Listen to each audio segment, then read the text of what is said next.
If you look at how many Nigerians today are talking about restructuring, you know, it seems like a life or death matter, or as we used to say when we were kids, a life and death matter.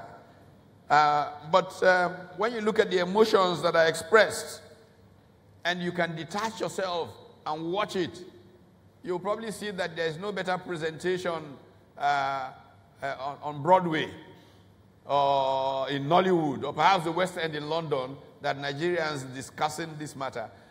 Indeed, part of the challenge I have with people who want to fracture Nigeria is that my dream is that if a Nigeria performed up to speed as it should perform, what would happen is that one day the people of Benin Republic will vote to become part of the Nigerian Federation. And then another day, the people of Togo will vote to become part of the Nigerian Federation. And we will have people forget that. And he mentioned the 13 colonies that started up the federation that is the United States of America, and how they went from confederation to federation. A good part of the impunity that goes in the system that prevents the principles from making things happen as they should happen comes from a perception that you can essentially profit from using power to get a greater share of the resources to yourself. And this has not been proven in any way. And we can take a number of examples. State creation. People say that if we create more states, we will bring government closer to the people. Makes sense, it's logical, but what have we done? What we have just created is an opportunity for elite to create ways of abusing the resources of the state for themselves as politicians. More state governors, more motorcades, and so on and so forth. Western region ran from Lagos here all the way through to Asaba in the 60s.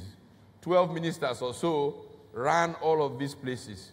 Today, we have what? 8, 9 states from Lagos to Asaba. Many governors, many commissioners. In fact, some, all they do is just appoint anybody they see on the streets. Local governments are completely ineffective in the country.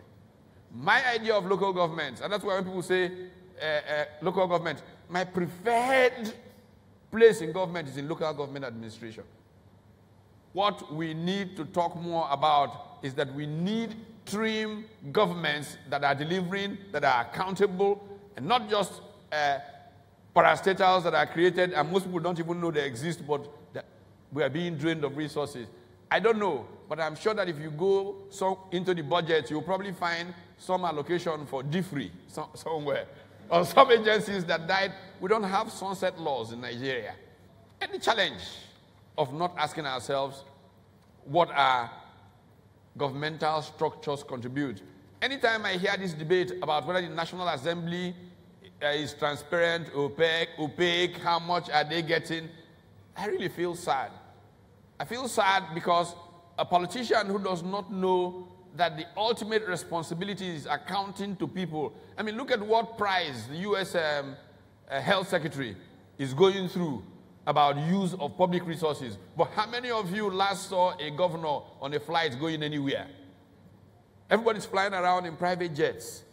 We have National Assembly. We're not quite sure whether it's small or big, but we're not sure how much of our resources go.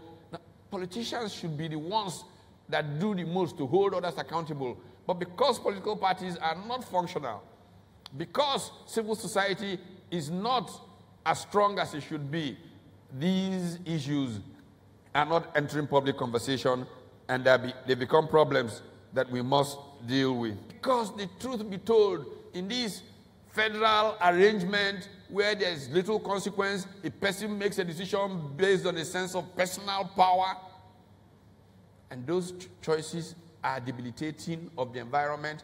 Nigeria is considered a terrible country for regulatory risk.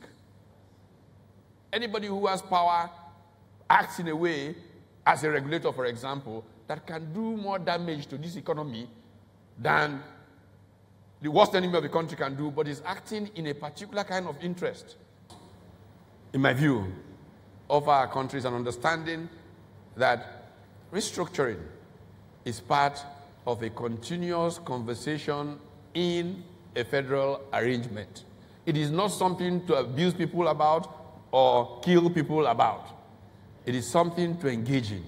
And if we have the appropriate platforms, organized by political parties, organized by civil society, we can keep adapting and adjusting to the challenges of change. Remember, as Machiavelli said many, many years ago, there will be people who resist such change.